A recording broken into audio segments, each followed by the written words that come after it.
Hey everybody, this is part of our full-length primetime podcast. You can check it out on Blog Talk Radio, iTunes, YouTube, plenty more. I hope you enjoy. But Brandon, we got to move on into our last discussion. We are talking about coaches who could be on the hot seat this season, entering the 2017 college football season. And the reason why we're talking about this now, a little kind of other side to Derek Mason gets a contract extension. I'd be honest, I didn't really want to talk about Vanderbilt or the extension. Boring. Congratulations to Derek Mason for getting a 3-year extension. Yeah, God bless him. Let's talk about coaches that could be fired though this year. I mean, That's we exciting. talked about Kingsbury in the Texas Tech segment to start the podcast, but what are some other coaches who could be fired? I've got some of mine. I got my first one lined up, but I want to hear, who do you got? Give me your first coach. Give me a guy that could be on the hot seat in 2017. Here's my number one, and this one is so easy. It is none other than Brian Kelly. Oh, thank God. I mean, you didn't take mine. I mean, come on, though. Brian Kelly, 4 wins. 4 wins last season. This guy has wanted to leave Notre Dame for at least the last season, if not 2. Good? Bye-bye. I mean, Kelly clearly no longer is in it at Notre Dame anymore. He clearly showed it this past season. And when things got hot underneath the collar, what did he do? He pushed it off onto the players. That's not a good coach. You are supposed to take it for the team. And he is not a big fan of taking it for the team. Mm-hmm. He's a big fan of pushing it off onto someone else, being able to blame someone else. It's not his fault. If they do not have a good season this year, if they do not have a significant bowl game at the end of the year, he's gone. Brian Kelly has got to go if Notre Dame does not find success again this season. It's Notre Dame football. And I understand you have, even Notre Dame has transition years. Mm-hmm. Even Notre Dame can have bad years. This tied the worst, if not the worst, season by Notre Dame in years. And Ricky, the leadership is not there. The leadership is not there, and Notre Dame's going to have to find somebody who will be the leader for the Notre Dame Fighting Irish. Well, and this is the first year, last year that is, was the first year that Brian Kelly didn't have 8 wins with the Fighting Irish. And the thing that I look at and I go, that's kind of interesting, is like you said, depending on who you ask in South Bend, Brian Kelly kind of wants to get out of town. Also, he had a couple of good quarterbacks that he couldn't do anything with. He blotched that whole situation. Had Deshaun Kaiser, who's now playing for the Cleveland Browns. Couldn't make it work with him. Had Everett Golson. Everett Golson decides to leave. There were guys at that quarterback position that he had to work with. Couldn't get it to work. He had Malik Zaire. Where's Malik Zaire? Not with the Golden Domers right now, that's for sure. So I'm looking at it where, of course, it's like, it's easy to say, well, that was just one bad year. But Notre Dame kind of timeline and how Notre Dame does things, one bad year is okay. That's a hiccup year. But once you have 2, it's like, okay, that's starting a little bit of a trend. And Notre Dame doesn't let it become 3. Or maybe they do. Maybe they do, because I do remember Charlie Weiss wasn't that good. And I mean, Brady Quinn was pretty good, but he was probably the only time that team was like exceptional besides the Brian Kelly team that went to the national championship and got blown out by Nick Saban and the Crimson Tide. But that is one that I don't think is as easy as the first guy I am going to throw out to you. You ready for this is the number 1 guy who could be on the hot seat, could be fired at the end of the year if he does not have a good season, and that's Kevin Sumlin. You've been on Sumlin for years. Well, this is a Texas A&M team that, you've gone 11-2, 9-4, 8-5, 8-5, 8-5, but I look at every year besides that first one, 4-4 in conference, 3-5 in conference, 4-4 and 4-4. And I get it. You're in the SEC now. It's not a cupcake schedule to be in this conference. This team came over. In 2012, you took over this team. You're in the Western Conference, or the Western Division for this conference. You got to do better in the SEC. That's all I'm asking. I mean, it would be different if you were still in the Big 12, but besides Johnny Manziel, besides that year, I look at it and I just go, you know what? If you're fine with 8-5 seasons and just, okay, yeah, we made a bowl game, we went 8-5, it was a winning season, then fine, keep Sumlin on. But I do not think Sumlin has shown that he is the guy to take the Texas A&M Aggies to that next level. He is not the guy to bring them to that next level, to show them off and win the SEC. And I know what you might be saying. Well, Ricky, they're in the SEC. It's hard enough. Why shouldn't you strive, though, to take over that conference and win it? I agree with you. I think you're right. But I do think that Kevin Sumlin has not done... It's not as bad as Brian Kelly. But here's the thing, is that with Kevin Sumlin, he hasn't gone so far backwards where you look at it and go, man, you had a terrible season. Mm-hmm. Now you have to have a kind of a come to Jesus season of, okay, you had your come to Jesus season of your whatever it was. Can he get you over the hump, though? And then get you back. But 8-5 seasons, that's complacent if you're okay with just that. But some would call it consistent. Consistently okay. And some schools are okay with that. You're consistently okay. Are they going to a bowl game? Yeah, but I want to be playing for playoff They're games, going not to a just bowl game, games. though. That's the problem. We're rewarding them with a bowl game, even though they were consistently complacent. That's the problem. That's the problem. A lot of ADs will look, well, my team went to a bowl game. We won our bowl game. We went to the no one gives a shit bowl, but we won it.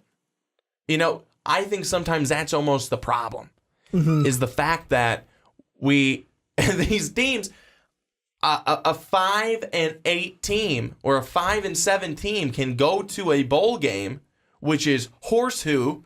You know, because we don't have enough teams. Because we don't have enough teams that can go and get there that are better than that. So when you have them go and then they win, it's like you're rewarding a team that shouldn't have been there. So I think that's a little part of the problem. But with Kevin Sumlin, he hasn't done, in my opinion. Mm-hmm. And remember the conference he's in, Ricky. Remember the conference he's in. He's in the SEC. Already a difficult conference, already a loaded conference, especially at the top. And I would look at Texas A&M middle to upper echelon. Well, and it didn't help that first year, that 11-2 season where he did beat Alabama, didn't help that was arguably Johnny Manziel's best season because he won the Heisman that year. So, I mean, you had the Heisman winning quarterback, a quarterback on the top of his game. And so it's basically, unless you have a guy like Johnny Manziel leading that team, Kevin Sumlin, 8-5 is your ceiling. Because remember what Michael Jordan said, the ceiling is the roof. Makes no sense, but it is what it is. Hey, man, got the Tar Heels to win a national championship. I think that, that wasn't it. That was not it. Because the ceiling is the roof, man. Because the ceiling is the roof. We will win! No way. But I think if he can have a season that's not 8-5, 9-4, you know, this big epiphany, 9-4. Challenge Alabama. Beat LSU, beat Auburn. Contest those teams and be right behind Alabama. That's what I want to see from Kevin Sumlin and Texas A&M. I don't want it, like, if I'm a Texas A&M fan, I don't want to see LSU and Auburn ahead of us in the standings anymore. Well, you're right, and neither do they. But what I'm saying is that as long as he's 8-5, as long as he has a winning season, I feel like he's safe. If he was 8-5 in, let's say, what could I say? What conference? The Big 12? I was going to say the Big 12, but then I thought, should I go for the Pac-12? I would say the Big 12 is the weakest of the Big Power 12. 5. If you're 8-5, and you're one of the teams that's middle to upper echelon, and that's all you've done for 3 years, well, while you've, yes, had a winning record, you've gone to a bowl game, all that stuff, you're in the Big 12. We should be competing better against these teams. We should be winning more games. Then I think that, you're not going up against as dominant competition. You're going up against Oklahoma State? Yeah, they're good. You're going up against Oklahoma? Yeah, they're good. But you're not going up against Alabama. Yeah, the mothership of all wonderful. Mm-hmm. And I think you're not going up against Alabama. Ole Miss is very, very good as well. I think that Auburn's really coming back as well. I think I don't want to have someone look and say, well, Brandon, you really like the SEC, so you're giving them more credit. I think that the SEC plays a tighter style of football. They score points, but they do play defense. Mm-hmm. And most people will say, well, that defense all comes from Alabama. Well, other teams have to play defense to be able to compete with Alabama. Look at LSU. Look at LSU play defense. They know how to play a little D. I think that the problem with LSU, the reason why Les Miles left, a name that we haven't heard for a while. We could if Brian Kelly gets fired. Reason why he left, or he didn't leave, but he was forced out. Not enough offense. Mm-hmm. Plenty of D, not enough offense. Back to it, getting a little off track here. Kevin Sumlin is safe as long as he has a winning record, and as long as he goes to a bowl game, and as long as he can stay competitive with the top dog, Alabama. Give me another one of yours. Who's one that should be on the hot seat entering the season? Now, you're going to think that this is interesting and maybe surprising. And it is coming out of California, and it's not at USC. Is it Jim Mora? It's Jim Mora at UCLA. So. And I think that Jim Mora and his possible coaching career at UCLA with the Bruins could very much hinge on what Josh Rosen does this year. On what most people are looking at will be Josh Rosen's final season. We've talked about Josh Rosen. Unless he gets injured. We've talked about how he needs to maybe grow up a little bit, mature a little bit, take on the leadership role, and really come on strong this year. If he can do that, if you can get back to 9-5, 10-3, Jim Mora is safe. But if you are 5-7, 6 and 8. 4-8 like you were this year. I mean, if you're 4-8, you're gone.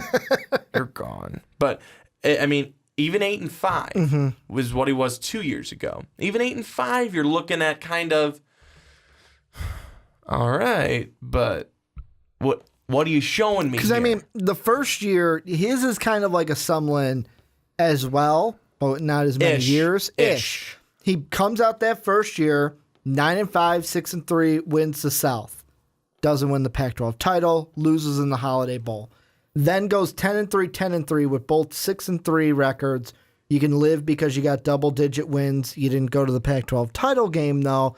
You win your bowl games, though, in the Sun and Alamo Bowl, respectively. Then you go 8-5, third in the South, and then you lose your bowl game in the Foster Farms Bowl.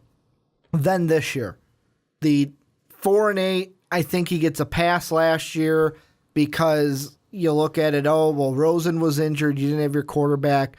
If you have a similar season to that and you don't get back to that 8, 9, 10 win with Rosen, I would say even an 8-5 year, it's like, okay, well, maybe that's just the cap with Rosen. 8-5 might save you. 6-6 and below, I'd be in 6-6, 5 wins. Then I'd be like, okay, he's heavily on the hot seat. Anything below 5, he's gone. So let me mention this. Okay. In 2015, the AP preseason poll, when they went 8-5 in 2015, had them at 13 in the AP preseason poll. Mm-hmm. The highest they got in the AP that year, 7. And they were an 8-5. This past year, 2016, they went 4-8. AP preseason poll, 16. The highest they got in that poll was 16. 4-8.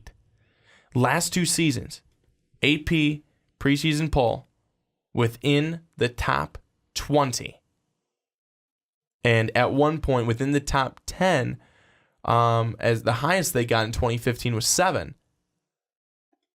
And in 15, they went to a bowl game. They went 8-5. You're going to go to a bowl game at 8-5. Mm-hmm. But 4-8, I mean, honestly, Ricky, I'd look at these last 2 years. They're disappointment.